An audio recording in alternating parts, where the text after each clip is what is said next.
اس زمانے کے بھی جو ایتھسٹ ہوتے ہیں، ایتھسٹ سمجھتے ہیں، ایک نیا یہ چلا ہوا، نیا نہیں ہے پرانا ہی ہے، نام نیا لگتا ہے، ملحد ہیں یہ، ایتھیزم بہت سارے لوگ وہ اپنے دین اپنا ریلیجین کے جگہ پر یہ لکھتے ہیں، آپ دیکھ لینا ان کو، ایتھیزم. آپ مسلم لکھتے ہیں، کچھ لوگ ہندوازم لکھتے ہیں، کچھ لوگ کرسچینٹی کہتے ہیں، کچھ جیوز ہوتے ہیں، لیکن کچھ ہیں جو ایتھیزم ایتھسٹ ہیں. ایتھسٹ کا مطلب کوئی خدا نہیں، کوئی دین نہیں، کوئی مذہب نہیں. یہ بیچارے آوارہ لوگ ہیں، یہ لاوارث لوگ ہیں جو اس طرح سے کہہ رہے ہیں.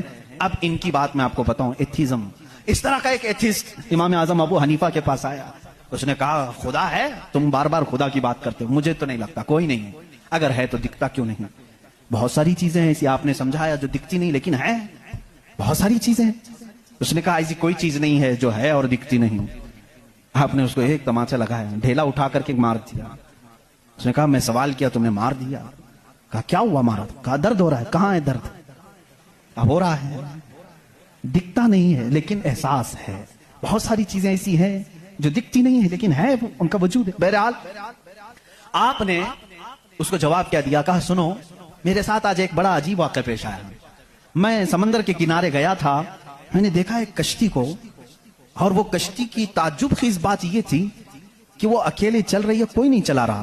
سامان خود سے وہ لاد لیتی ہے اپنے اوپر اور چل پڑتی ہے سیدھے راستے پر. پھر تھوڑی دیر کے بعد ساحل پر آتی ہے اور اپنا سامان خود ہی اتارتی ہے. پھر جیسے ہی وقت ہوتا ہے پھر چل پڑتی ہے. کوئی کشتی بان نہیں، کوئی ملا نہیں، کوئی کیپٹن نہیں، اس کے اندر سواری بھی نہیں، خود سے سب چل رہی ہے. یہ اس دور میں امام اعظم کہہ رہے ہیں جب الیکٹرانک دور نہیں تھا. آج کے لوگ ہو سکتا ہے یقین کر لیں الیکٹرانک کشتی ہوگی، ہو سکتا ہے کوئی اس کو الیکٹرانک مشین چلا رہی ہوگی. ایسا نہیں ہے، اس زمانے میں کوئی اس چیز کی ایجاد نہیں تھی. اس نے کہا کیا پاگل پن کی باتیں کر رہے ہو، کس کو بنا رہے ہو تم؟ کیا ایسی کوئی کشتی ہے جو خود سے سامان بھی اتارتی ہے اور چڑھا بھی لیتی ہے اور چلنے بھی لگ جاتی ہے؟ امام اعظم ابو حنیفہ رحمۃ اللہ علیہ نے فرمایا اتنا تیرا دماغ چلتا ہے کہ کوئی کشتی سمندر پر بغیر چلانے والے کے نہیں چلتی. یہ پورے دن اور رات کا نظام اور لوگوں کی موت و حیات کا نظام، زمین سے پودوں کو نکالنے کا نظام، برابر وقت پہ موسم کے آنے کا نظام بغیر کسی کے چلائے کیسے چل سکتا ہے؟ کبھی اس میں تاخیر تم نے دیکھی؟ کبھی تم نے یہ دیکھا کہ رات ہوئی نہیں؟ کبھی تم نے دیکھا کہ دن ہوا ہی نہیں؟ وہ اپنے وقتوں پر ساری چیزیں چلا رہا ہے.